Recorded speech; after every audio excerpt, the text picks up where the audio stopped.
मुख्यमंत्री देवेंद्र फडणवीस यांच्या नेतृत्वाखाली राज्य सरकारने मंत्री आणि आमदारांच्या पीए सहाय्यक तसेच वाहन चालकांच्या वेतनवाढीबाबत महत्त्वाचा निर्णय घेतल्याची सूत्रांची माहिती आहे. या निर्णयामुळे राज्याच्या राजकारणात आणि जनतेमध्ये चर्चेला सुरुवात झाली. महाराष्ट्रात सध्या शेतकरी, विद्यार्थी, शिक्षक, आरोग्य सेविका आणि डॉक्टरांसह विविध घटकांचे अनेक प्रश्न प्रलंबित असल्याचं चित्र आहे. अशा परिस्थितीत या सर्व प्रश्नांना बाजूला ठेवून मंत्री आणि आमदारांच्या पीए, सहाय्यक व वाहन चालकांच्या वेतनवाढीला तातडीने मंजुरी देण्यात आल्याची माहिती समोर येते. या निर्णयावर उपरोधिक प्रतिक्रिया देताना जागरूक नागरिकांचा सवाल आहे.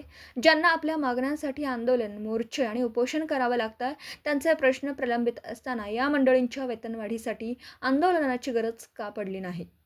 मंत्री आणि आमदारांच्या पीए, सहाय्यक तसेच वाहन चालकांच्या वेतनवाढीचा निर्णय इतक्या तत्परतेने घेतला जात असेल, तर शेतकरी, शिक्षक, विद्यार्थी आणि आरोग्य क्षेत्रातील कर्मचाऱ्यांच्या प्रलंबित मागण्यांवरही सरकारने त्याच तत्परतेने निर्णय घ्यावा अशी अपेक्षा व्यक्त होती आहे. शेतकऱ्यांचे प्रश्न प्रलंबित राहू दे, शिक्षकांचे प्रश्न प्रलंबित राहू देत, आरोग्य सेविकांचे प्रश्न प्रलंबित राहू दे, विद्यार्थ्यांचे प्रश्न प्रलंबित राहू दे, मात्र मंत्री आमदारांच्या कार्यालयातील कर्मचाऱ्यांचे वेतनवाढ मात्र तातडीने, असा उपरोधिक सवाल महाराष्ट्रातील जागरूक जनता सरकारला विचारत आहे.